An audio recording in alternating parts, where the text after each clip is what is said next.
Et bonjour, petite fougère de YouTube. Nous nous retrouvons pour une lecture de sciences humaines et sociales. Nous sommes toujours sur l'ouvrage de Grégoire Chamaillou, La société ingouvernable, une généalogie du libéralisme autoritaire. Nous sommes arrivés au chapitre 16, le management des problèmes. Et du coup, go. Comme d'habitude, bien sûr, que ce soit en live ou en commentaire, si vous avez des retours sur ce qui est dit, évoqué, si ça vous fait écho à votre vécu, etc., n'hésitez bien sûr pas à le dire, à le partager, à demander à revenir dessus, etc. Parce que c'est fait pour, tout simplement. Nous sommes sur des lives de lecture commentée. Je ne suis pas juste là pour vous apporter la lecture et basta, pas creuser plus que ça. Au contraire, je suis là pour faire des échos, notamment avec ma pratique professionnelle en tant que psychologue social. Je suis là pour vous faire des retours par rapport à ce qui est dit, etc. On est parti ? Elle devait cesser d'être des entreprises pour devenir des stratèges. André Gorz. Comme toujours, il y a une petite citation au début d'un chapitre. Bon, pourquoi pas. Depuis le mouvement pour les droits civiques, la guerre du Vietnam et les mobilisations écologistes des années 1960 et 1970, rappelez Jack Mongoven, les organisations militantes sont devenues des acteurs majeurs dans le processus de formation des politiques publiques. Si le business n'engage pas le combat contre les activistes, ils vont avoir le dernier mot. Au-delà de leur contestation ponctuelle de telle ou telle pratique d'entreprise, ces trublions apparaissaient ainsi comme de véritables instigateurs de la régulation gouvernementale excessive, contre laquelle s'insurgeait alors le monde des affaires, notamment en matière environnementale. D'ailleurs, là-dessus, je me permets de mettre un petit retour, c'est toujours le cas. Les entreprises et le monde capitaliste en général estiment toujours que les États n'ont pas à intervenir sur le marché, etc., en dehors du fait de rattraper les pertes. C'est-à-dire que la vision actuelle libérale, c'est qu'on collectivise les pertes, mais qu'on privatise les gains. C'est eux qui ont des entreprises, qui bénéficient les entreprises, gardent le maximum des revenus produits, de l'exploitation des gens. A contrario, si les situations se trouvent compliquées parce qu'il y a, admettons au par hasard, une crise qui est provoquée par les entreprises et cette manière de fonctionner, vraiment par hasard, toute ressemblance avec le monde réel est purement le hasard pur. Là, par contre, il faut que les entreprises soient aidées, soient soutenues par les politiques étatiques afin qu'elles puissent rester pérennes, bien sûr. Donc c'est quand même toujours très particulier, quoi. C'est la régulation gouvernementale excessive, mais ça dépend sur quoi. Quand c'est là pour donner des ronds, là, il n'y a pas de souci. Là, par contre, s'il faut collectiviser les ronds, là, par contre, non. Ça c'est pas bien. Bref, je continue. Au-delà donc du face-à-face entre firmes et activistes, il y avait un jeu à trois termes, incluant le pouvoir d'État, avec comme enjeu central la capture du législateur. Si les dirigeants d'entreprises devaient se faire militants à leur tour, ce n'était pas seulement pour repousser les assauts adverses, mais aussi pour imposer leur propre agenda, faire en sorte que les choix de politique publique soient influencés par le secteur privé. Telle était l'ambition explicite d'une nouvelle branche du savoir managérial, que W. Howard Chase avait baptisé, en 1977, le management des problèmes. Il déclarait vouloir en finir avec une mentalité de ligne Maginot, avec l'attitude défensive trop souvent adoptée par le business, et passer enfin à l'offensive. Donc la ligne Maginot, si jamais vous ne connaissez pas, c'était une politique et une stratégie militaire qui a été mise en place par les Français, qui a consisté à faire une énorme ligne de bunkers, de défense extrêmement solide, quasiment impassable en fait, contre l'Allemagne. Sauf que, dans la vraie vie du vrai monde véritable, il s'est passé une petite connerie, on va dire, c'est que la ligne Maginot n'a été construite qu'au niveau de la frontière française et allemande, pas au niveau de la Belgique. Et il s'est passé un truc tout con, c'est que du coup, les Allemands ont vu la ligne Maginot, ils ont dit tiens, on passera pas par là parce que c'est trop la merde. Du coup, on va passer par la Belgique, on va lui rouler dessus, puis on va rentrer par là en France, parce que du coup, il n'y a pas de protection de ce côté-là. Donc ça a très bien marché, sauf que on l'a contourné. C'est dommage. Bref, bon après il y avait d'autres problèmes aussi avec la ligne Maginot. Hein. Y a aussi histoire quand même qu'on a bien bunkerisé de ouf tout un truc en s'en battant les reins de ce qui se passait à côté. Il y a énormément en fait de réécriture de l'histoire qui consiste à dire par exemple que la France a perdu parce que on est passé au-delà de la ligne Maginot, alors qu'en fait la France a perdu parce que la France voulait collaborer. En tout cas un certain nombre de personnes qui étaient au sein du gouvernement, ça leur allait très bien que les Allemands passent en fait. Et en vrai de vrai, il y avait énormément de problèmes à différents niveaux dans l'État français qui ont fait que globalement on s'est fait rouler dessus. Aussi, rouler dessus parce que, encore une fois, l'accord, parce qu'on voulait bien, rouler dessus parce qu'on était déjà pris dans des problèmes, on va dire, à différents niveaux. Enfin bref, il y a toute une réécriture aujourd'hui de cette histoire-là, de ce passé-là, pour justement permettre de justifier un peu tout et n'importe quoi selon la chapelle politique de la personne qui l'ouvre. Donc bon, bref. Anyway, je reprends. Parce que là, c'est pas le sujet, en l'occurrence, d'offrir des live histoires. Si vous voulez des live histoires, allez voir Briganian. Elle vous fera des lives bien plus quali. L'objectif non dissimulé était que les entreprises se rendent capables de manager la politique publique. Nous n'hésitons pas, assumait Chase, à parler de management de la politique publique par l'entreprise. La politique publique n'est pas le domaine exclusif du gouvernement. Dans notre société pluraliste, la politique publique est le résultat d'une interaction entre des points de vue privés et publics. L'entreprise, en tant qu'institution, a tous les droits moraux et légaux de participer à la formation de la politique publique et ne pas se contenter de réagir à des politiques conçues par le gouvernement. La participation aux politiques publiques, plaidé de même David Rockefeller, est à la fois une responsabilité élémentaire des dirigeants d'entreprise et une fonction du management qui, comme n'importe quelle autre, doit être traitée avec une discipline d'affaires systématique.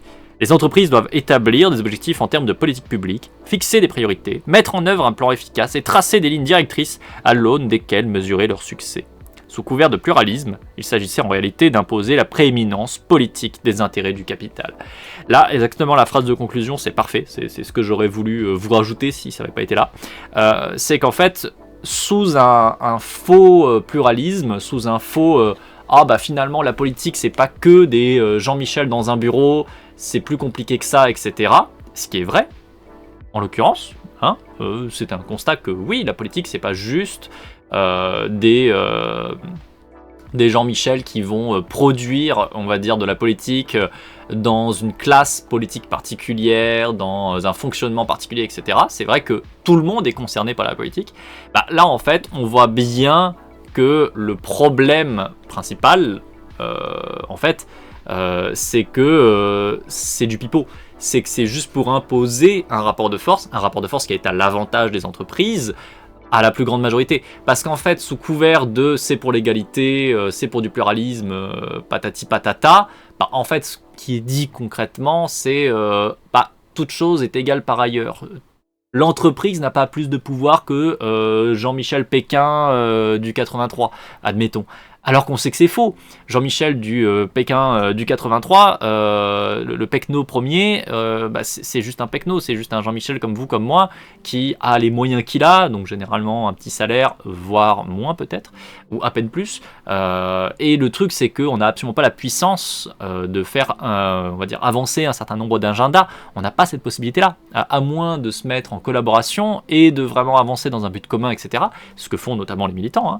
Hein. Mais même là, ça reste extrêmement limité, parce que les moyens ne sont absolument pas les mêmes, ni de près ni de loin, à ceux que peuvent utiliser des entreprises, et surtout des multinationales. Ça n'est pas possible, en fait. Ça n'est juste pas possible. Et du coup, sous couvert d'une espèce d'égalité, en fait, on voit bien que c'est complètement inégal. C'est complètement inégal, et c'est voulu comme tel. Ça leur va parfaitement que ce soit inégal comme ça. Au contraire, pour eux, c'est tout l'intérêt. C'est de faire croire que c'est pour le plus grand bien du plus grand nombre, pour le respect de chacun et chacune, alors qu'en fait, c'est pas du tout le cas et qu'ils le savent sans aucun problème. Eux, c'est évident que ça n'est pas à égalité et que ça leur va. Je reprends. Tout ceci supposait d'acquérir des compétences nouvelles. Il allait bien sûr falloir systématiser le lobbying auprès des gouvernants. Mais l'éventail des tactiques était plus large. Les politiques publiques concrétisent des idées qui leur préexistent. Ces idées, leur production, leur diffusion, il fallait apprendre, elles aussi, à les manager. Comment se forment les idées ? Comment naissent les problèmes ? Dans le long rapport confidentiel rédigé en 1987 pour Pagan International, la stratégie Neptune, censée permettre à la multinationale du pétrole de contourner le boycott du régime de l'apartheid, figurait en annexe un grand diagramme illustrant la genèse d'un problème politique. Avant de devenir une question bruyamment débattue, une idée suit à un long processus, beaucoup plus discret, de maturation. Un problème a tout un cycle de vie, qu'il parcourt depuis ses premières formulations jusqu'à son stade critique. À en croire ce schéma simpliste, platement diffusionniste, le processus de diffusion et d'adoption des idées dans le monde public comporte 3 grandes étapes. Étape 1, une phase de création, née d'une interaction entre activistes et intellectuels. L'idée incube d'abord dans des cercles académiques restreints. Une phase 2, une période d'imprégnation. Elle se répand ensuite dans la sphère intellectuelle, véhiculée par des articles, des rapports, des livres, des cours et des séminaires. Phase 3, un moment de dissémination large, les médias de masse la relayant, elle touche le grand public. Les activistes qui s'en saisissent ont alors l'assurance que leur message rencontrera une forte résonance sociale. La question est mûre pour être mise sur l'agenda politique. L'action publique ne saurait tarder. Vraiment, ça me fume parce que rien que cette manière d'appréhender le monde de ces personnes de droite, c'est que ça illustre parfaitement en quoi c'est des personnes de droite. C'est-à-dire que dans leur vision des choses, un problème politique, c'est forcément issu d'une espèce d'élite académique. Et vraiment, c'est éclaté au sol. C'est-à-dire que vraiment, tu vois que dans leur vision du monde, ça n'est pas possible que des gens random qui vivent là autour de nous soient capables d'identifier un problème, de le relever, de se mobiliser, etc. Ça vient forcément d'une élite académique, ça vient forcément de personnes qui bossent dans le milieu universitaire, etc. Et genre vraiment, je trouve ça mais tellement éclaté, quoi. Mais genre vraiment, tu vois leur vision du monde qui est très très très très centrée sur elle-même, quoi. Et ça me fume. Voilà, je vais le dire ainsi, ça me fume fort, ça me fume très fort. Donc bon, ma foi, why not, quoi. Why not. Éclaté au sol, mais est-ce qu'on est très surpris? Non. Bref, je reprends. Le drame, c'est que les chefs d'entreprise ne découvrent en général les problèmes qu'en fin de cycle. Une fois qu'ils ont fait la une des journaux.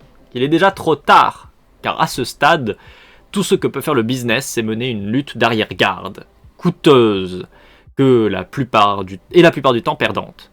Sachant que l'on ne peut pas se permettre d'attendre que d'autres aient défini et légitimé des problèmes avant d'entrer dans l'arène, il faut alors développer des stratégies de neutralisation proactive. Selon cette nouvelle approche, l'organisation n'attend pas que les choses se produisent autour d'elle, elle n'attend pas que les problèmes deviennent critiques, actuels ou imminents pour agir. Bon. Et les milieux universitaires ne font que relever ce qu'ils observent auprès des gens en plus. Bien sûr, bien sûr. Parce qu'encore une fois, on a une vision du monde qui est vraiment éclatée au sol dans ces milieux-là, qui est que la science est là pour être prescriptive. Alors que c'est faux. La science ne prescrit rien. Aucune science ne vient pour prescrire et dire ce qui doit être.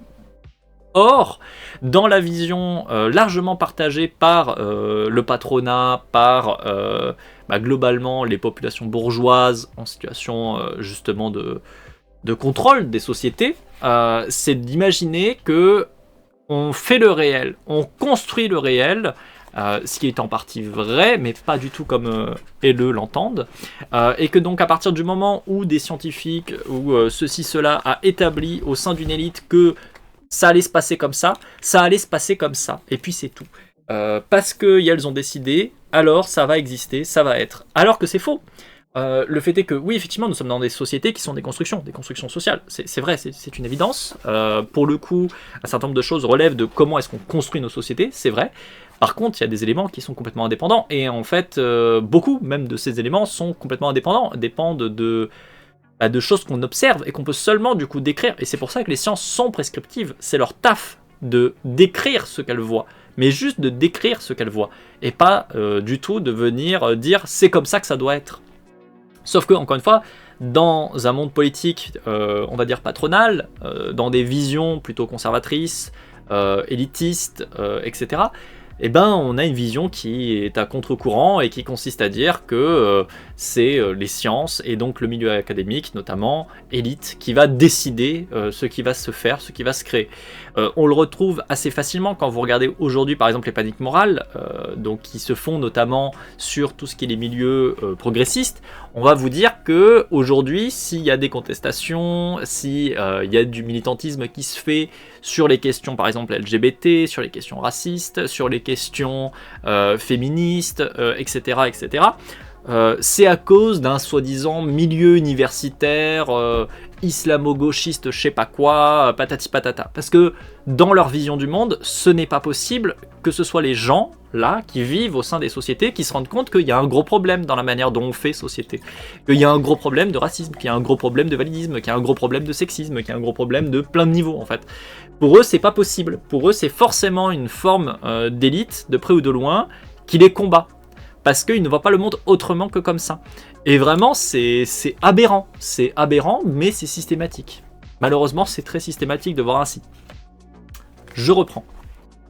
L'incapacité du business à répondre jusque-là efficacement à ces critiques tient, estime-t-on, à ce qu'il n'a pas pris toute la mesure de l'importance de la sphère académique, du rôle qu'elle joue pour alimenter le feu militant. Vous voyez, là, typiquement, il y a une demi-vérité. C'est ça qui me tue, c'est qu'à chaque fois, ce sont des courants de pensée qui ont 2-3 réponses qui pourraient être adaptées, sauf qu'à chaque fois c'est détourné, à chaque fois ça tape à côté. C'est-à-dire que là, ils se rendent compte que, évidemment, si tu as un milieu scientifique qui vient travailler sur ces questions-là et qui se rend compte que, ah bah oui, effectivement, je sais pas moi, par exemple, le racisme, bah, c'est un gros problème. C'est une construction sociale qui se fait, violente, etc.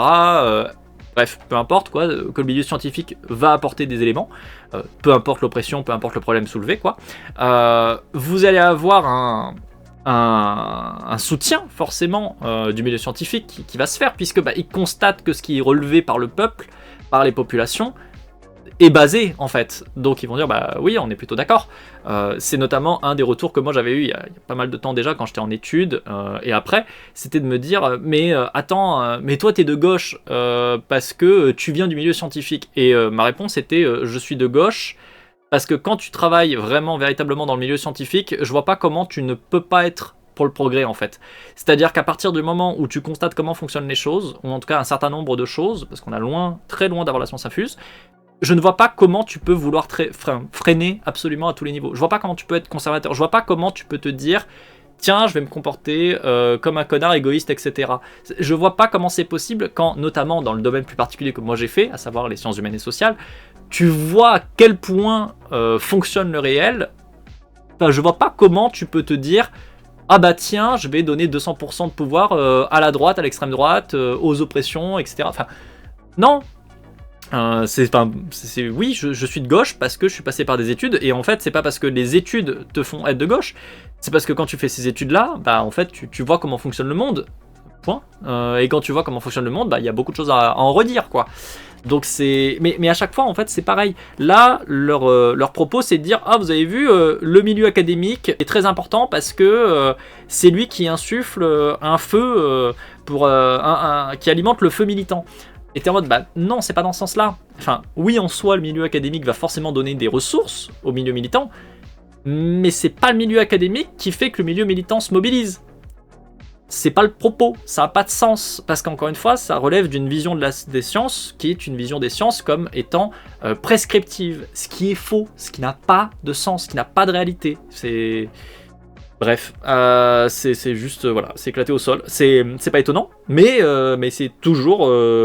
comment dire, je vais le dire d'une autre manière, ce n'est pas surprenant et pourtant c'est systématiquement décevant. Voilà, je pense que dit comme ça, c'est pas trop mal. On n'attend rien et systématiquement on est déçu de ce qu'on y voit, de ce qu'ils nous font. C'est vraiment très constant. Bref, je reprends. Dans une situation où le monde des affaires souffre d'une sévère érosion de sa légitimité sociétale et intellectuelle, il est impératif de nouer des relations étroites avec le monde universitaire. Oui, même cette phrase me fait caner. C'est comme si c'était par hasard, comme si c'était des causes extérieures qui faisaient que le monde des affaires, que le monde capitaliste perdait sa légitimité sociale, intellectuelle, etc. Comme si on était venu faire exprès d'attaquer le monde des affaires, le monde capitaliste. Mais c'est faux, encore une fois. Le principe, c'est que si on se lève contre ce monde-là, contre cette manière-là de fonctionner, de régenter nos sociétés, c'est parce qu'on constate les violences, les problèmes que cela cause. C'est pas une attaque qui est construite parce qu'il y a des gens qui se sont dit moi j'ai très envie de fracasser le monde capitaliste parce que j'ai le monde capitaliste dans le pif. Non, c'est parce que les gens en fait subissent le monde capitaliste, en souffrent, en meurent, et à un moment donné se sont dit venez, on essaie de faire autre chose, on essaie de penser à autre chose quoi. Et rien que ça, cette manière de le dire, cette phrase, elle est assez révélatrice quoi. Dans une situation où le monde des affaires souffre d'une sévère érosion de sa légitimité sociale et intellectuelle, comme si c'était une cause un peu neutre qui venait s'attaquer à ça. Mais non, justement, on s'attaque à ce monde des affaires, à cette manière de régenter la société, parce qu'elle est problématique, quoi. Bref. Je reprends. Cela vaut au premier chef pour les sciences biologiques et médicales, compte tenu du rôle crucial qu'elles jouent dans l'évaluation des effets sanitaires et environnementaux de la production industrielle. Arroser les chercheurs, acheter des avis scientifiques, semer le doute, car c'est aussi cela, le management des problèmes, une politique de la vérité qui cherche à influencer tout autant la formulation des problèmes que l'établissement des faits. Un type d'approche, analyse Peter Ludlow, qui ne vise pas seulement à cacher la réalité, mais à la produire, quitte à recourir à des attaques épistémiques massives. Là d'ailleurs ça me permet de faire un écho à des lives qu'on a fait il n'y a pas si longtemps que ça, je crois qu'on l'a fait en printemps. On avait fait des lives où on avait regardé notamment des reportages sur la production de contenu scientifique par les entreprises, où on constate qu'en fait, il y a vraiment une politique qui se met en place depuis pas mal de temps maintenant, plusieurs décennies, où le milieu en fait, des entreprises vont faire produire de la science envers et contre tout, en très grande quantité, ce qui permet de noyer le poisson. En gros, on se retrouve avec tellement de production scientifique dans tous les sens sur une question donnée, que ça ne nous permet pas facilement de comprendre les tenants aboutissants. Surtout que les cadres dans lesquels sont faits du coup des contenus scientifiques produits par les entreprises, financés par les entreprises, sont généralement certes discutables, mais il faut s'y connaître pour le voir comme discutable. On peut penser notamment à tout ce qui est le monde de la cigarette, en particulier, parce que notamment le reportage qu'on a regardé, c'était sur les cigarettes.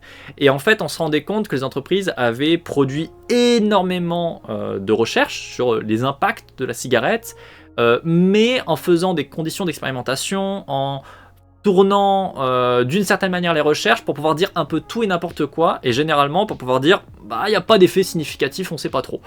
Parce que tout était mélangé en fait dans la manière de faire des recherches. Et à moins d'être quelqu'un qui est très pointu, quelqu'un qui est très expert sur la question, qui a passé potentiellement des années et des années à travailler comment ça marche, comment est-ce qu'on fait déjà une recherche, mais quelle recherche on doit faire, dans quelle proportion, en testant quoi, etc. pour voir s'il y a un effet, à moins d'être une personne de ce calibre-là, on va dire, en fait il y a tellement de production scientifique qui va un peu dans tous les sens que ça permet pas de savoir facilement les tenants et aboutissants de la situation.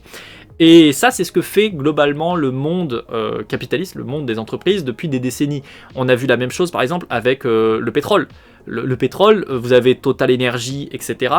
Pas que, mais plein d'autres entreprises qui sont pétrolifères, qui font exactement le même type de move, où ils vont financer allègrement des recherches dans tous les sens, pour dire un peu tout et n'importe quoi, ce qui permet complètement de casser en fait le travail réel produit notamment par des pouvoirs publics sur ces questions-là.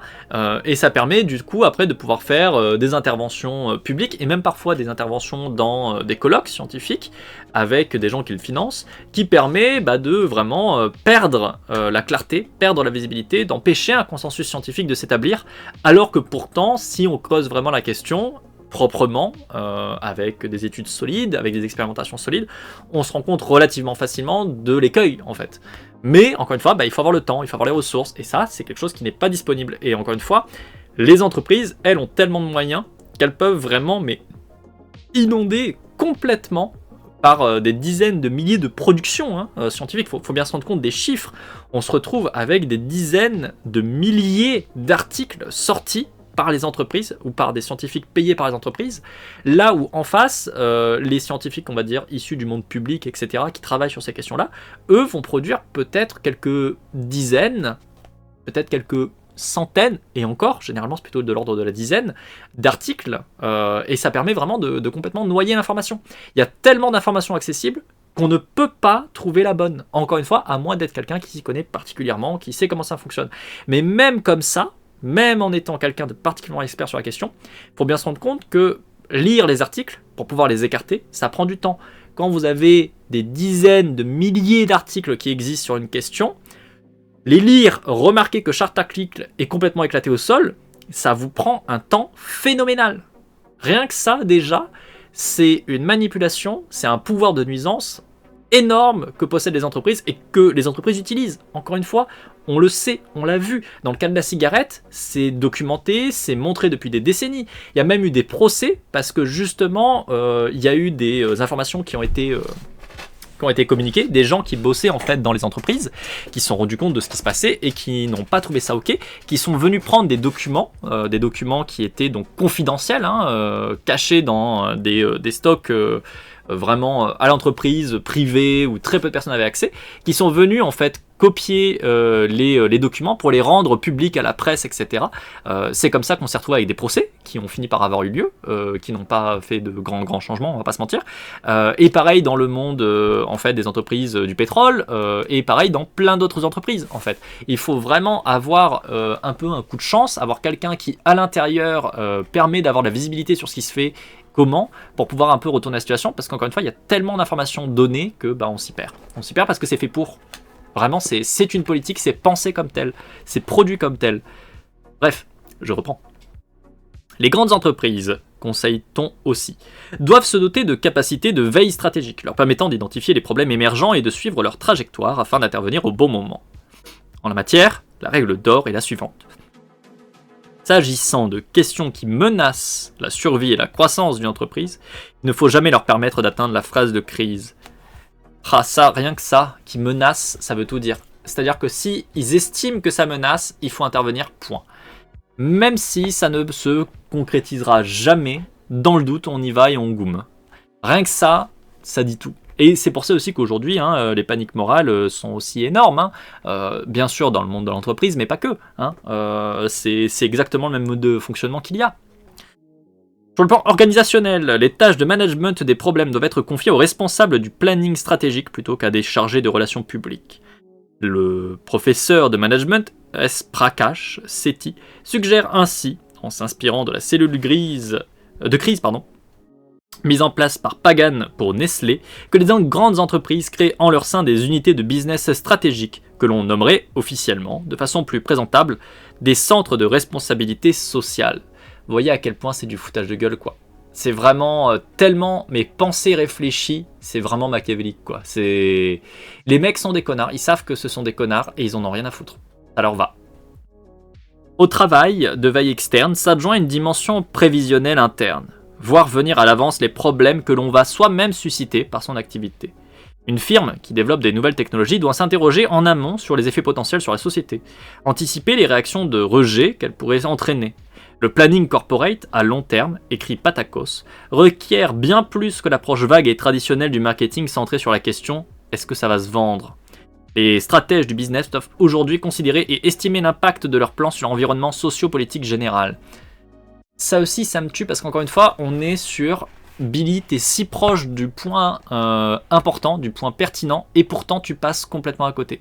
C'est-à-dire qu'on en est arrivé dans le moment où ça se dit, tiens, quand même, ça serait bien que les entreprises pensent, avant de sortir un produit, à l'impact, et ça devrait être genre un peu la base, ça devrait être ce que tout le monde fait, ce que tout le monde réfléchit de faire, en fait, avant de sortir telle ou telle recherche, tel ou tel développement de produits, etc. Sauf que c'est pas dans l'optique de se dire est-ce que c'est pertinent de le sortir, est-ce que c'est pertinent, ça va apporter un point positif pour la société, etc. Bien sûr que non. C'est comment est-ce qu'on force les gens à l'accepter, à l'acheter, à participer à notre modèle, même si ça leur convient pas, même si ça leur porte préjudice, même si c'est de la merde. Vraiment, on passe complètement à côté du point pertinent, quoi. Genre vraiment, à 200%, on passe à côté du point pertinent. C'est incroyable. C'est mauvais, mais c'est incroyable dans le mauvais. L'une des premières multinationales à adopter de façon systématique ce genre de stratégie proactive fut Monsanto, qui est tristement connue et célèbre. Une experte des responsabilités sociales recrutée par la firme de Saint-Louis, Margaret Stroop, mit en œuvre dès la fin des années 1970 une approche directement inspirée du management des problèmes théorisé par Chase. Convaincue qu'analyser l'environnement total constituait pour la firme une tâche tout aussi vitale qu'analyser le marché, elle établit une cellule de chercheurs chargée du scanning de l'environnement et de l'identification des problèmes. En août 1982, Christopher Palmer, responsable de la Audubon Society, ça je connais pas, l'une des plus anciennes organisations américaines pour la conservation de la nature, fit paraître dans le Washington Post une tribune intitulée Business et environnementaliste. Business et environnement. Oui, si, c'est ça. J'ai mal lu. Business et environnementaliste. Excusez-moi, je lis mal, je fatigue. Une proposition de paix. Nous faisons souvent, concédait-il, preuve d'arrogance, de mauvaise volonté, à passer des compromis ou à négocier. Les écologistes ont souvent peur de céder ou de se montrer flexibles. Mais ne gagnerait-on pas à sortir de l'animosité délétère et des malentendus réciproques pour faire cause commune quand c'est possible avec le monde des affaires ? Oh, ça craint tellement du cul, ça. Ça, c'est vraiment la vision réformiste nulle. Ah tiens, moi j'ai un intérêt, donc allez, je vous jure, on va fermer les yeux, on va se faire un petit accord et puis ça passera. Alors qu'on sait très bien que non. En fait, si le système te permet, c'est que tu mets pas en danger le système. Et on sait que malheureusement, ces systèmes-là sont d'une violence phénoménale. Violence phénoménale sociale, écologique, etc. quoi. Mais bon, bref. Louis Fernandez, dirigeant de Monsanto, s'empressa de lui répondre dans les colonnes du même journal. Le business doit rompre avec l'idée que les écologistes sont forcément des ennemis voués à l'obstruction. La solution pour pacifier nos relations passe, j'en ai la conviction, par des dialogues plus fréquents entre nous, ceci sans attendre qu'une question environnementale ne dégénère en controverse figée. Et Fernandez d'inviter les organisations écologistes à s'asseoir autour de la table pour en discuter. Nous avons beaucoup de chaises en rab à Monsanto. Palmer nous a tendu un rameau d'olivier, nous l'acceptons volontiers. Hardy, voilà bien un réaliste à coopter sans tarder. Oui, ça c'est entre parenthèses, c'était écrit par Grégoire Chamaillou. Je vous fais écho donc du coup à ce qui avait été lu dans un des précédents chapitres, c'est que son entreprise, il y a plusieurs types d'ennemis en fait en face, et un de ces ennemis, c'est les ennemis dits réalistes. Et les ennemis réalistes, concrètement, c'est ce qu'on appelle des réformistes en fait, c'est des SOCDEM quoi. C'est-à-dire qu'ils sont sur le principe en train de se dire c'est vrai que ça marche pas très bien dans la société, c'est vrai que c'est pas ouf, mais tu peux discuter avec eux, tu peux faire un compromis, tu peux leur filer des thunes et ils seront d'accord avec toi. Parce que en fait finalement ils ont une vision du monde qui est le monde il est comme il est, puis c'est tout quoi. Tant pis, si ça marche pas, ça marche pas. Et ça, vraiment, c'est une vision qui est extrêmement délétère, parce qu'en fait, c'est la vision qui va complètement casser le militantisme, qui va servir à trahir systématiquement les militants. Typiquement, les fameux réalistes, dans un cadre plus proche de nous, donc moi je dis notamment les SOCDEM, c'est par exemple dans le milieu politique français, c'est tout ce qui va être le parti socialiste qui consiste à dire ah oui le monde il existe comme il est, vous comprenez, il faut faire des compromis, hein. Voilà, les entreprises sont horribles, font de l'exploitation, la société est raciste, oui mais écoutez il faut discuter avec elles quand même quoi, parce que en fait ce sont des personnes qui ne sont pas celles qui subissent le plus. Tout simplement. Hein. Concrètement, les réalistes, cette catégorie d'ennemis des entreprises ou des politiques, en fait, c'est que c'est vraiment la catégorie de personnes qui voient que la société n'est pas bien, mais qui ne subissent pas le pas bien de cette société. C'est-à-dire que concrètement, généralement, c'est des mecs blancs, valides, hétéros, cis, etc. Vous voyez l'archétype même de population qui, en fait, est globalement à l'avantage dans la société.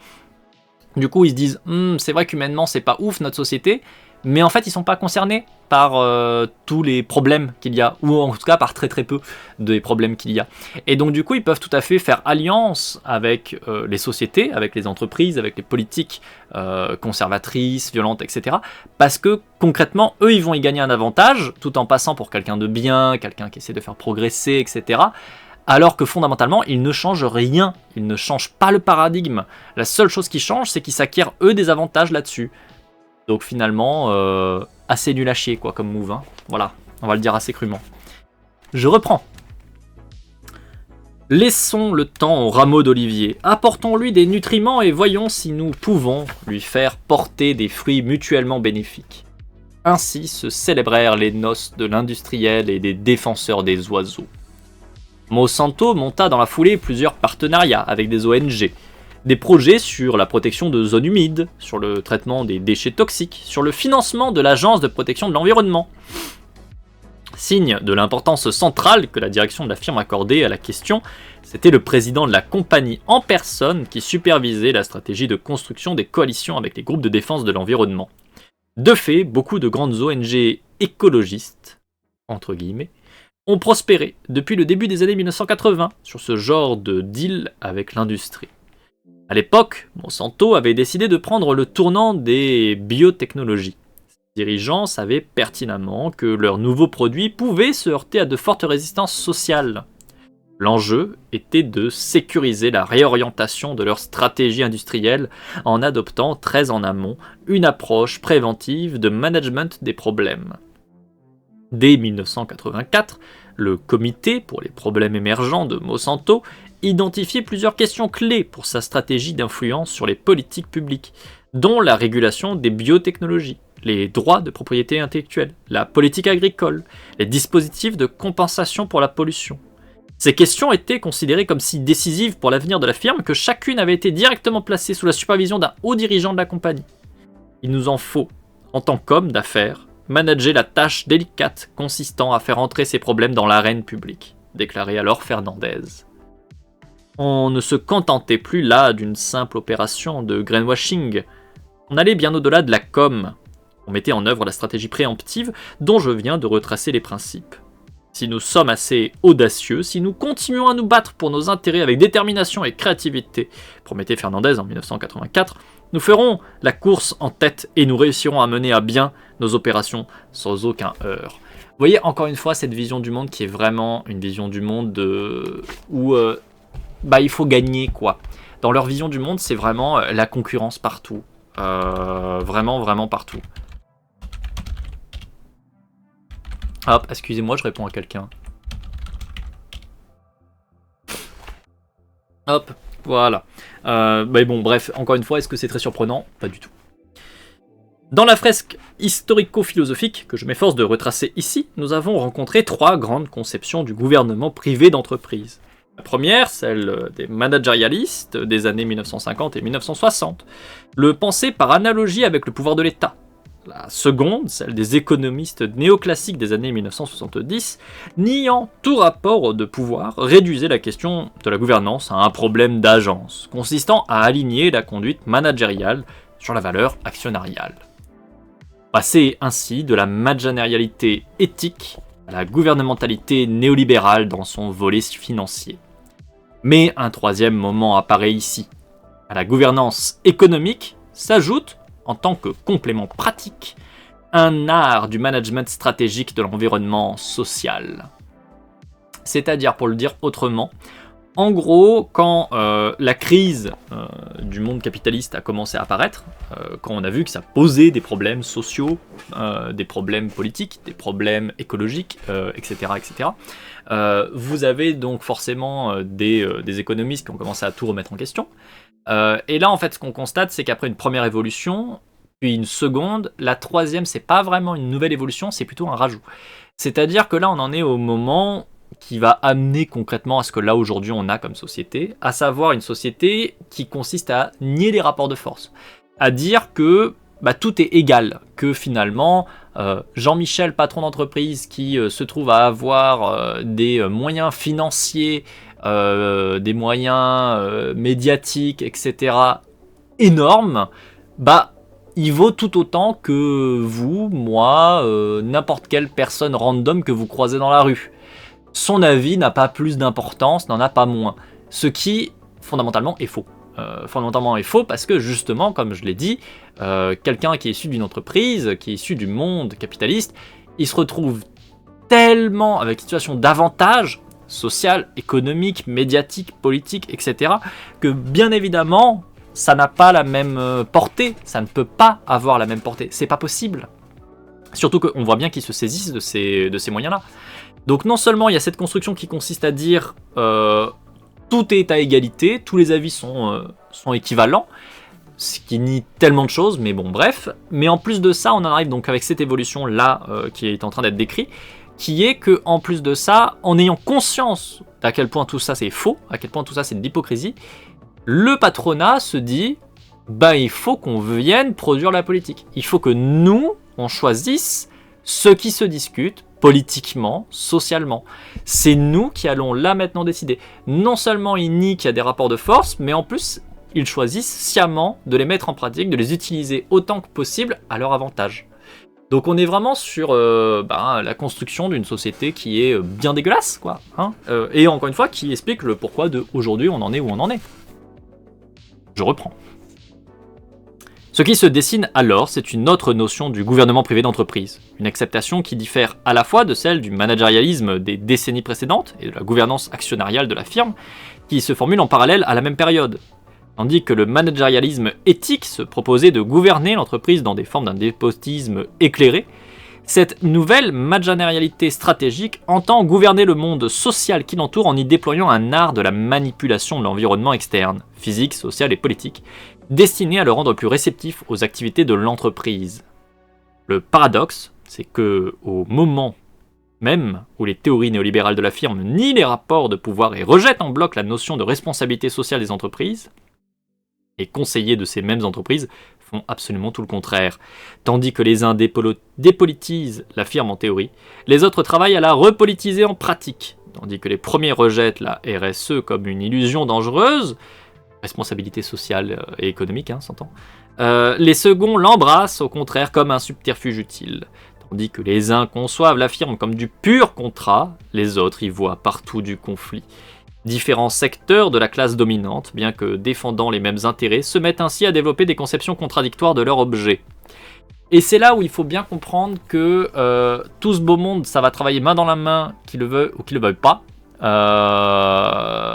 C'est parce que globalement, ils se diront tous un intérêt. Et ça, c'est un truc qu'il faut jamais oublier dans les rapports de force au sein de nos sociétés. Coucou Outreality, j'espère que ça va bien au taf, en tout cas aussi bien que possible. C'est-à-dire que là, en gros, ce que j'essaie de vous dire, c'est que c'est pas parce que des gens officiellement ont, on va dire, des prises de position opposées, donc là, typiquement, dire que non, mais l'entreprise, il n'y a pas de rapport de force, tout est neutre et tout est une question de droit et de contrat, face à d'autres qui disent ah non, mais l'entreprise, c'est un objet qu'il faut construire, qu'il faut travailler, qu'il faut nous permettre d'utiliser pour attaquer, etc. Donc deux visions qui sont normalement aux antipodes. Concrètement, pour le dire différemment, la première vision, c'est notamment celle que vont avoir des réformistes, ceux qui veulent en fait tout simplement réformer le capitalisme en disant que en gros le capitalisme connaît des problèmes, c'est vrai, mais rendez-vous compte qu'en fait c'est une erreur. Voilà, c'est par hasard qu'il y a eu des abus, mais on peut faire un capitalisme raisonné. On peut travailler avec le capitalisme et tout ira bien. Donc ceux-là vont forcément s'opposer officiellement, mais je reste bien sur l'idée officiellement, bonjour Sandwich au passage, aux seconds qui vont dire non, le monde capitaliste il est complètement inégal, mais on le veut comme tel, ça nous va qu'il soit inégal, et justement on va utiliser notre rapport de force beaucoup plus intéressant pour s'attaquer justement à nos ennemis. Et nos ennemis, c'est tous ceux qui sont pas d'accord avec nous, c'est tous ceux qui ne veulent pas être exploités par nous. Les ennemis, c'est tout le monde sauf nous. Donc officiellement ce sont censés être deux visions qui s'opposent, mais ce n'est qu'officiel, parce que comme ça a été dit, en fait, les premiers vont dépolitiser la politique, enfin, vont dépolitiser l'entreprise, qui est évidemment politique.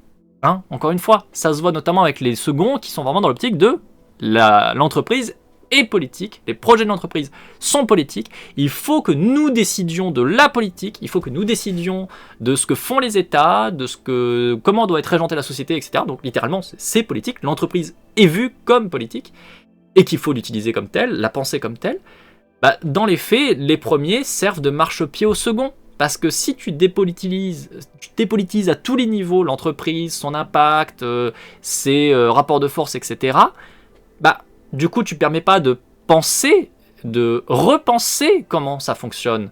Et du coup, tu laisses absolument toutes les coudées franches au second, parce qu'ils ont un terrain libre, d'autant plus simple à manipuler, d'autant plus simple dans lequel exercer leur rapport de force qui est à leur avantage. Et vraiment, c'est là où il faut se rendre compte que du coup, c'est vraiment extrêmement problématique, à mon sens, d'avoir une vision qui est déjà dépolitisée, une version, on va dire, réformiste du capitalisme, etc. C'est pour moi tout aussi problématique que le premier mec d'extrême droite, néolibéral, ce que tu veux, un Bolsonaro et compagnie, là, qui arrive en vous disant que il faut utiliser justement cet ascendant en pleine conscience, etc. C'est tout aussi problématique. Les deux vont main dans la main, même si officiellement ils consistent à dire non, on est opposés, on n'est pas avec eux. Le fait est que factuellement, si, elles sont ensemble en fait. Elles marchent main dans la main et l'un comme l'autre s'entraident en fait. Et c'est bien ça qu'il faut capter un jour. J'ai rien suivi, mais it's not a bug, it's a feature. Exactement. J'espère que tu vas bien, Sandwich, en tout cas aussi bien que possible, que tu te remets de tes vacances et que tu arrives à rattraper ton retard, parce que je crois comprendre que tu avais beaucoup de taf. Donc j'espère que ça se passe bien. Actuellement, on est en train de bouquiner Grégoire Chamaillou. On est sur le chapitre 16, le management des problèmes. Et c'est pas bien. Enfin, le bouquin est bien, mais le sujet du chapitre est pas bien. Voilà. On va dire ça comme ça. J'ai presque tout fini sur le taf urgent. Je reprends. On a souvent tendance à réduire la grande réaction, celle qui s'est préparée dans les années 1970 avant de se déployer plus concrètement dans les années 80, à sa composante économique néolibérale. C'est une erreur. Intellectuellement, le mouvement est beaucoup plus composite. On contre-attaque en ordre dispersé, chacun s'efforçant de colmater les brèches sur son terrain, sans coordination centrale ni unité doctrinaire. En résultent des discordances entre les différentes facettes de ce contre-mouvement, et au premier chef entre la théorie économique de la firme et la pensée stratégique de l'entreprise. Par bien des aspects, en effet, l'approche en termes de management stratégique de l'environnement social, que je viens d'exposer, représentait l'antithèse du néolibéralisme économique. Le nouveau paradigme nécessitait que les entreprises développent une expertise politique au niveau sociétal, le fameux management des problèmes. Une capacité que la théorie économique libérale ignorait complètement. Certains, constatant le grand écart, se proposèrent d'œuvrer à un rapprochement. Cette tentative de synthèse conceptuelle ou de mayonnaise théorique se fit à partir de ce qu'on appelait la théorie des parties prenantes. J'ai un collègue facho, je vais le pousser dans les escaliers. Ne te fais pas prendre en toute furtivité. Par contre, on ne les versera pas une larme sur lui. Mais ouais, ça va être fun ça, disons. Après, vu l'endroit où t'es, t'es dans un établissement bien à droite, dégueulasse. Donc voilà. Et bonjour Aaron, la théorie des particules. Ah non, la théorie des parties prenantes. Il y a aussi la théorie des bols. Non, pas du tout, c'est encore autre chose. C'est encore autre chose. Bienvenue, installez-vous, mettez-vous bien. Nous sommes en pleine lecture de sciences humaines et sociales et on a envie de cramer tous les capitalistes. Ça veut dire beaucoup de gens. On continue. Chapitre 17. Partie prenante.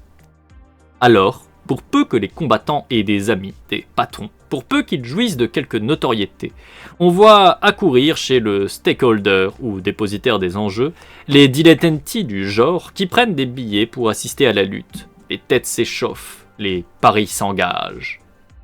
Illustration. Je connais la rêve de la théorie des bols. J'en ai gardé un bon souvenir. Ça fait très longtemps que je ne l'ai pas vu. Ça fait des années que je l'avais vu à sa sortie. Est-ce que j'aurais aujourd'hui toujours un point de vue plutôt positif dessus? J'en sais rien. Franchement, j'en ai aucune idée. J'en ai gardé que de vagues souvenirs, mais j'avais bien aimé à l'époque. Et pour celles qui ne savent pas, du coup, la théorie des bols, c'est déjà l'origine de Bill bokeh. Et l'amour, c'est comme un bokeh, ça finit toujours par rentrer. Voilà, mais en dehors des alertes audio du live, c'est aussi surtout une série web sur YouTube, en tout cas aux dernières nouvelles, que je veux bien aimer, fait par des Français, et bon, c'était agréable. Enfin, moi, encore une fois, à l'époque, j'avais bien aimé. Encore une fois, je sais pas du tout ce que ça donnerait aujourd'hui. Peut-être que j'aurais pas du tout le même point de vue, mais à l'époque, j'avais trouvé ça cool. L'amour, c'est comme un bilboquet. Ça finit toujours par rentrer. Bref, très longtemps en anglais, le mot stakeholder n'avait eu qu'une seule signification, celle de tiers dépositaire ou dépositaire des enjeux. Qu'est-ce à dire ? Des joueurs, pariant sur l'issue d'un combat de boxe ou de chien, confiaient leur mise à un tiers, le stakeholder, qui les prenait en dépôt pour redistribuer ensuite le magot aux heureux gagnants. Au début des années 1960, des chercheurs de Stanford Research Institute reprirent ce terme désuet pour lui donner un autre sens. Stakeholders, les parties prenantes, a-t-on traduit en français, furent définis comme des groupes sans le soutien desquels l'organisation cesserait d'exister. Ce mot avait surtout été choisi pour sa proximité phonétique, son effet de résonance avec un autre, stockholder, à savoir donc actionnaire. Il n'y a pas seulement des porteurs d'actions, disait-on en somme, mais aussi tout un ensemble de porteurs d'enjeux que le management doit aussi prendre en compte. De mémoire, il y a quelques trucs cringe, mais globalement très tolérables. Notamment, j'ai le souvenir d'une scène entre deux meufs, la chaudasse versus la frigide. Alors, je me souviens qu'il y avait une meuf qui était vue effectivement comme la frigide, mais je me souviens plus de grand-chose. Franchement, je me souviens plus de grand-chose. Je sais que j'ai beaucoup aimé le fait, parce que c'était une des premières représentations dans la web culture comme ça que moi j'avais à l'époque, le fait qu'en fait toute la série tourne autour d'une espèce d'histoire d'amour entre en fait un mec et une meuf, en l'occurrence, et en fait à la quasi fin de la série, alors qu'ils vont pour se marier, alors que l'histoire d'amour va pour se conclure, bah en fait ils constatent que non ils sont pas en histoire d'amour, c'est juste les deux meilleurs potes, et en fait le meilleur pote du mec qu'on suit, ben en fait c'est lui son amour, et du coup ils finissent en histoire gay ensemble, et t'es là en mode mais oui, allez, c'est bien ça fait du bien, et c'était trop cool, j'avais bien aimé ça, genre vraiment ça fait du bien. En tout cas, c'est le souvenir que j'en ai gardé. Donc, plutôt agréable, on va dire. Pour l'époque, encore une fois, parce que ça remonte à quelques années maintenant. Hein, ça remonte à quand même quelques années. Hein. Mais j'avais vraiment trouvé ça cool. Et Noob, Noob, voilà, je pense que ce que vous dites est assez suffisant. Alors, Noob, c'est des gens que je connais. C'est des gens qui sont dans ma région. J'ai des contacts, on va dire, avec un certain nombre de gens qui sont dedans. Et je ne pense pas beaucoup du bien de la série en tant que telle, c'est-à-dire que il y aurait pu avoir des idées, je suis d'accord qu'il y aurait pu avoir des trucs intéressants, sauf que, comme ça a été dit, c'est beaucoup de l'humour assez oppressif et nul à chier, beaucoup de ressorts scénaristiques qui sont pas bien, voilà, les gens derrière, très discutables, très discutables à plein de niveaux. Vraiment c'est il y a des gens qui sont très sympas et je vais dire assez facilement, il y a des gens qui sont très de droite. Alors effectivement sur des sudistes, est-ce qu'on est vraiment très surpris? Non, mais ça change rien, voilà. La plupart des gens de cette web-série font partie de la team qui faisait aussi Le Visiteur du Futur, qui à l'époque où les web-séries françaises ont eu du succès, Noobs, Flanders Company, etc., a pété le game en étant tellement mieux. Alors franchement, j'aime pas Noobs, j'aime pas du tout Flanders Company, et je n'ai absolument jamais regardé Le Visiteur du Futur parce que ça m'a jamais donné envie. Voilà. On place les choses un peu crûment, mais voilà, à un moment donné, ça m'en a touché une sans toucher l'autre, quoi. J'ai vu que ça existait, je me suis dit, j'ai vu Noobs, ça m'intéresse pas. D'ailleurs, j'ai même pas tout vu de Noobs. J'ai vu quelques trucs de Flanders Company, j'ai fait non, ça va pas être possible. Et j'ai tout laissé tomber à côté. Alors que par contre, la théorie des balls, vraiment, j'ai trouvé ça cool à l'époque. J'avais trouvé ça bien. C'était pas mal, c'était pas trop mal. L'auteur de Noob, sans le connaître, c'est très évident que le mec a un melon absolu gigantesque. C'est pas le seul. C'est pas le seul. Tu as effectivement donc le mec qui fait Phantom, qui est le daron qui gère tout le projet, on va dire, parce que c'est vraiment notre daron qu'il est là-dessus, qui est effectivement très... Enfin, voilà, je vais pas rentrer dans les détails, mais c'est pas le genre de personne que j'ai envie de côtoyer. Et effectivement, ça sent que c'est très, très le melon. Mais à différents niveaux, il y a plein de gens au sein de ça qui ont un sacré melon, qui ont des comportements absolument pas ok. Enfin, je trouve, à mon sens. Il y a des gens qui, à contrario, font des trucs très bien, qui ont été proches de ces sphères-là, voire même qui ont été, on va dire, parmi acteurs, actrices principales. Il y en a qui sont vraiment cool, mais c'est vrai qu'il y a plein de gens dedans, je trouve, pas bien. Et effectivement, la série, en plus de ça, à côté, bouffe, hein, voilà. Il a écrit aussi des bouquins sur sa série, on avait fait lire un et c'était si mal écrit, ça ressemblait juste à un ego trip, ça serait pas très surprenant. Le Visiteur du Futur, ça n'a rien à voir avec les autres en termes de qualité, c'était vraiment bien. Bah je sais pas, ça m'a jamais donné envie. En fait, le synopsis même m'a pas donné envie. J'ai vu passer le truc et je me suis dit je m'en fous. C'est pas en mode c'est mauvais, hein, mais dans le sens où vraiment ça m'a pas donné envie. Je me suis juste dit ça c'est pas pour moi. Et ça me va quoi, parce que bah, tout n'est pas fait pour tout le monde. Moi ça me va en soi qu'un truc m'intéresse pas, et voilà, c'est comme ça, c'est pas grave. Je rattrape un tout petit peu. Noob, j'ai envie de dire que quand tu vois les pratiques de Fournier, tu t'y intéresses beaucoup moins, et Fournier c'est le gonze qui porte la série. Oui, en effet, c'est vrai. Bref, anyway, je reprends la lecture, m'en voulez pas. En parallèle des réflexions du groupe de Stanford, un théoricien suédois du management, Erik Renman, avait proposé en 1964 sa propre théorie des parties prenantes, l'intrecenterna, dans sa langue, entendu comme les individus ou groupes qui dépendent de la compagnie pour la réalisation de leurs buts personnels et dont la compagnie dépend pour son existence. Au conflit social, que Renman figure comme une bataille de boules de neige ou au choix comme une guerre de pierre, d'accord, que les chefs d'entreprise assiégés de toutes parts en claire infériorité numérique ont l'air très mal partis pour gagner, il oppose le schéma bien ordonné d'une synthèse harmonieuse des intérêts plus conformes à l'idéal scandinave d'un monde social pacifié. Ça commence très mal. Non mais ça commence très mal. Ah oui d'accord. Alors vous le voyez pas mais c'est un schéma. En gros vous avez un premier schéma qui est les patrons sont entourés par une espèce de petite muraille de pierre et s'envoient des cailloux à la gueule avec tous les autres gens qui sont ensemble pour leur envoyer des cailloux à la gueule. Et le deuxième schéma, en fait, c'est de casser tous les liens entre tous les autres gens. C'est de dire, alors, en fait, vous comprenez, les patrons, c'est là où se retrouvent tous les gens. Le patronat, c'est là où tous les partis se rejoignent. Le patronat est donc vu non pas comme une force opposée, mais comme le liant, comme ce qui permet de relier les gens. Alors ça je vous avoue que c'est quand même quelque chose, hein. Cette manière d'appréhender la société est incroyable. Et surtout, toutes les différentes forces sont complètement séparées. C'est-à-dire que tout ce qui est les parties prenantes sont vues comme des éléments qui ont leur propre intérêt et du coup sont indépendants les unes des autres, n'ont pas d'intérêt à travailler ensemble. C'est rigolo, c'est rigolo. C'est rigolo. On voudrait casser le commun qu'on s'en prendrait pas autrement, tiens. Bref. En tout cas, c'est le projet qui a un peu propulsé l'équipe et qui lui a permis de plus tard de faire la théorie des balls et j'ai jamais su dire non. Ah, c'est les mêmes gens qui ont fait la théorie des balls ? Ok. Et je connais pas du tout, par contre, j'ai jamais su dire non. Je sais pas du tout ce que c'est. Je savais pas que c'était les mêmes gens qui avaient fait Visiteur du Futur, qui avaient fait la théorie des balls. Ok. Du coup, c'est peut-être effectivement vachement mieux écrit que Noobs et compagnie. Voilà. L'idéal scandinave pacifié, très bien décrit dans une vidéo de Taokan expliquant le pourquoi de la montée d'un parti néo-nazi en Suède. Bah ouais, hein. Ouais, hein.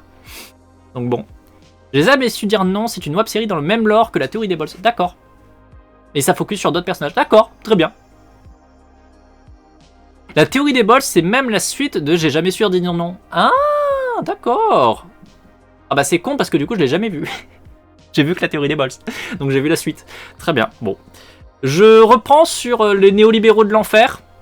Allez, c'est reparti. Pointant les relations étroites que Renman entretenait avec le patronat du cru, l'un de ses compatriotes, le sociologue marxiste Goran Terborn, fit très tôt la critique, Étonnamment, hein. C'est marrant en fait. Le mec qui consiste à dire non mais le patronat il est là pour tous nous relier. C'est grâce au patronat qu'on fait groupe. Ça quand même c'est vraiment il faut avoir confiance hein, dans son ego pour sortir ça. Étonnamment, c'est un mec qui est très proche des patrons. C'est bizarre à croire qu'il y aurait un intérêt de classe. Et franchement, qui aurait pu prédire ? Bon, bref, donc étonnamment, un sociologue marxiste vient dire « Eh gros, tu dis de la merde !» Surprise. Mais en fait non, pas surprise. Donc fit très tôt la critique, dès 1966, de ce qui lui apparaissait comme une idéologie pour chef d'entreprise. Un exemple typique de ces rapports idéologiques de pouvoir que l'on nomme hégémonie. La théorie d'entreprise que Redman revenait à prétendre que le pouvoir n'existe tout simplement pas, qu'il n'y a pas de rapport de domination, juste des groupes de pression, des parties prenantes. En amalgamant les rapports sociaux hétérogènes sous une catégorie floue, Redman n'énonçait en fin de compte qu'une lapalissade. Qu'est-ce que le mot lapalissade ? Je ne connais pas ce mot, alors je suis désolé, je vais aller chercher parce que je ne sais pas ce que c'est que ce mot. Lapalissade. Qu'est-ce que c'est que ce truc ? Lapalissade. Lapalissade, affirmation évidente qui prête à rire. Ah oui, d'accord, le mec il y va franco. Genre vraiment, parce que ça c'est ce qui est, c'est les propos repris du mec. Hein. Ça veut dire que publiquement, Goran Terborn, il a dit PTDR, il dit de la merde. Voilà, publication officielle. L'autre est un branque. Cordialement. Ouais, non mais c'est bien. Alors, ça a l'air peut-être de pas grand-chose pour vous, mais dans le monde académique, publier tel quel un truc, je vous avoue que c'est plutôt de l'ordre du camouflé. Hein ? Voilà, je vous préviens. Ça a l'air peut-être étonnant, ça a l'air d'être peut-être pas grand-chose pour pas mal de gens, mais dans le monde vraiment de la recherche, dans le monde des publications, vous faites pas un truc comme ça en fait. Vous faites pas un truc comme ça à moins que vraiment vous en avez rien à foutre de la vie du mec en face, que vous avez rien à foutre de vous foutre littéralement de sa gueule devant l'entièreté du monde académique. Parce que ça revient à ça. C'est vraiment un camouflé. Hein. C'est vraiment genre je te pisse dessus. Hein. Publiquement et devant tout le milieu scientifique. Hein. Je trouve ça très drôle. Moi j'aime bien. Il en faut plus des comme ça. Et bonjour Lolo, j'espère que tu vas bien. Du coup je continue à reprendre un petit peu le chat. En gros c'est quand on dit un truc qui était déjà induit dans ce qu'on venait de dire par exemple. Alors oui apparemment il y a l'évidence, mais là dans la définition ça dit affirmation évidente qui prête à rire. Donc il y a quand même le côté où que c'est vraiment du foutage de gueule. Enfin c'est une évidence, mais une évidence dont on se moque. La palissade ou vérité de la palisse consiste à affirmer une évidence immédiatement perceptible et qui déclenche en général le rire de l'interlocuteur. Donc apparemment c'est vraiment en mode putain c'est vraiment trop con. T'es vraiment un gros gland frère. Ça a vraiment cette portée là de ce que je vois au niveau des définitions. Je continue à rattraper. J'ai su ce mot mais j'ai oublié. Bah moi je le connaissais pas du tout. Genre il fait jour et le soleil ne s'est pas encore couché. Merci, oui. Je monte en haut, oui d'accord. Ça viendrait de l'épitaphe du général Lapalisse. Hélas, s'il n'était pas mort, il ferait encore en vie. Il ferait encore en vie ou il serait encore en vie? Comme dire, bref. Ouais, parce que c'est tellement évident que c'est con de le dire. D'accord. Un gros support de contre-vérité. Ouais, bah, ouais, ça a l'air d'être ça. Bon, je me permets, je reprends la lecture. Aucune décision ne se prend dans un vide social. Elle est au contraire conditionnée par des facteurs de l'environnement social. Cela avait peut-être le mérite, en injectant un peu de conflit et un peu de social dans la théorie de la firme, de sortir du paradigme étroit de l'homo economicus. Mais le résultat, concluait Terborn, et c'était un euphémisme, n'a rien de renversant. Aux États-Unis, la théorie des parties prenantes optait pour une orientation stratégique assumée.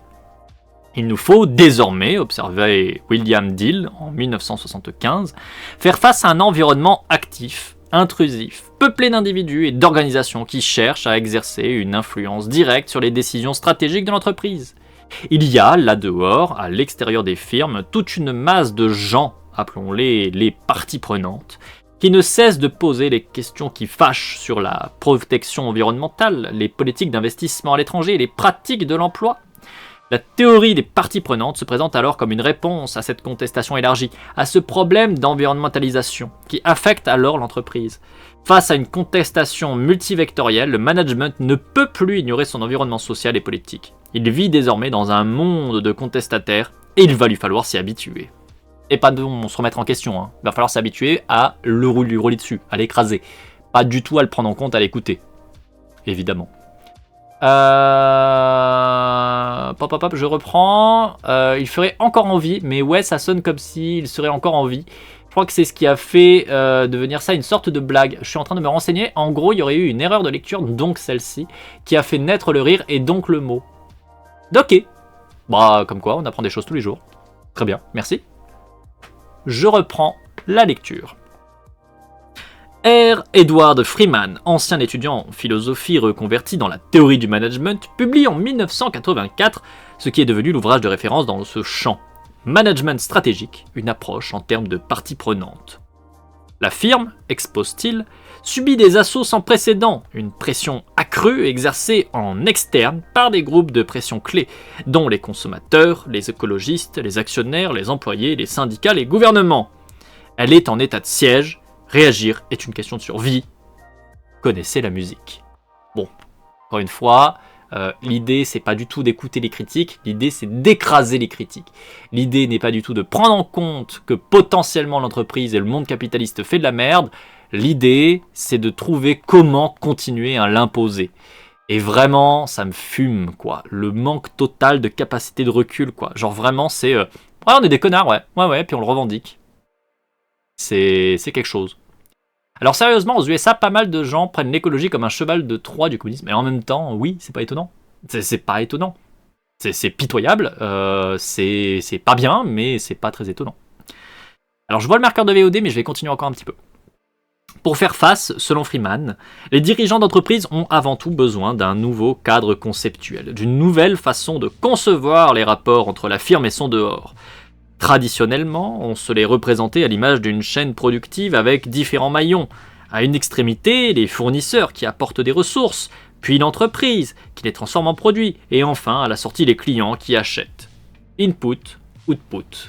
Ah oui, ça serait simple, hein, la société comme ça, dis donc. En bordure de ce premier schéma apparaissait certes la mention de cette zone sombre et dangereuse que l'on nomme l'environnement. Mais ce n'était encore, critique Freeman, qu'une étiquette commode pour masquer notre ignorance. Or, si l'on veut répondre aux nouveaux défis, il est temps d'aller arpenter cette terra incognita, de la cartographier, pour mieux s'en rendre maître. Donc encore une fois, hein, tout est une question de domination. Rien que les propos, rien que la manière d'écrire, de tourner la chose, vous voyez bien que la question c'est de comment on peut mettre là notre rapport de force. Comment est-ce que là on peut imposer nos intérêts de patron en fait. Et vraiment, c'est 10 premiers degrés quoi. Je reprends. Freeman entreprend de redessiner notre image de la firme, de tracer une nouvelle carte conceptuelle. Au centre, un rectangle, la firme, et tout autour des flèches bidirectionnelles qui figurent des rapports d'affection réciproque entre la firme et une myriade d'entités hétérogènes, ses parties prenantes. Et ces parties prenantes étant évidemment, encore une fois, séparées les unes des autres. Hein. L'idée, c'est de complètement casser le commun, de complètement casser le monde social. On sépare les choses et on dit que finalement, les employés sont un élément indépendant, tout seul, dans son coin. Au même titre que les gouvernements, au même titre que les organisations locales, au même titre que les consommateurs, etc. Et chaque fois, c'est vu comme des éléments indépendants les uns des autres. Alors que ça n'a pas de sens. Les employés sont également les consommateurs, qui sont également membres des communautés locales, qui sont généralement aussi quand même partie prenante et en même temps reliés au gouvernement, etc., etc. En fait, il n'y a pas genre tout un tas de groupes qui sont séparés sans interaction. Ça n'a aucun sens, en fait. Ça n'a juste aucun sens. Mais pourtant, c'est leur manière de voir les choses. Parce que c'est vachement pratique, ça dépolitise tout. Et c'est quand même vachement pratique si tu casses toute forme de mise en commun, de pensée de groupe, de pensée commune. C'est quand même vachement bien. Si tu veux t'attaquer au productivisme polluant que soutient Le capitalisme tué pour les préjugés systémiques américains, un ennemi du capital et donc un communiste, qui était tout autant productiviste, mais bon. Ouais, non, mais bien sûr, mais ça, encore une fois, il y a toute une histoire politique, il y a toute une histoire qui est partie prenante de plein d'éléments qui sont venus, on va dire, créer les sociétés qu'on a aujourd'hui. Là, ce qu'on lit en est en partie responsable, mais faut pas oublier non plus la colonisation, qui joue énormément aussi sur ça, parce que vous avez aussi cette pensée de colons aux États-Unis qui n'est pas du tout sans impact, bien au contraire. Les colons sont vus comme ceux qui sont venus entreprendre, qui sont venus créer, qui sont venus arracher de leurs mains cette magnifique chose qu'est les USA, etc., etc. Et donc, toute pensée de mise en commun, etc., c'est vu aussi comme une attaque de l'individu, alors que eux, tu comprends, ce sont des pionniers, ce sont des colons, etc. Enfin, il y a vraiment tout ça aussi qui vient se mettre en place. Dès que tu vas parler aussi des impacts écologiques, tu vas parler potentiellement des populations qui sont exploitées, qui sont majoritairement des populations racisées, qui du coup, il faudra peut-être les prendre en compte. Et là, pareil, du coup, ça va remettre en question tout le fonctionnement, et tu vas dire, bah non, mais là, vous voyez bien que vous êtes des communistes, parce que vous appelez à penser aux autres, quelle horreur! À plus forte raison si vous avez des biais racistes qui sont particulièrement prégnants, déjà qui sont globalement prégnants partout, hein, mais vraiment un peu plus exacerbés, notamment si vous êtes sur des gens comme des Trump, etc. Vous allez vraiment aller avoir cette vision aussi de l'homme blanc qui est au-dessus, hein, qui se doit d'être au-dessus, il est supérieur. Et là encore, vous rajoutez une nouvelle couche qui vient bloquer absolument tout. Donc bref, c'est vraiment un beau bordel de merde, c'est vraiment un espèce de chaudron de saloperie.